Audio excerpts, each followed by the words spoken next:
Bugün hazırlamışam unsuz aladuşkalar. Manna yarmasından alacağım. Çok tatlı olur. 2 dənə yumurtanı biçimlik duzla qarışdırırıq. Sonra içine 250 mg qatıq. 250 mg manna yarması. Yaxşıca qarışdırırıq. Və sonra 2-3 qaşıq şəkər tozu qarışdırırıq ora. Və 10 dəqiqəyə qoyuruq qırağa dincəlsin. Ondan sonra açırıq.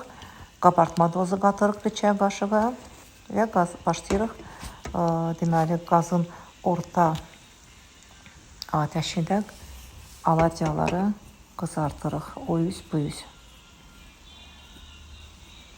Çok tatlıdır, siz de hazırlayın.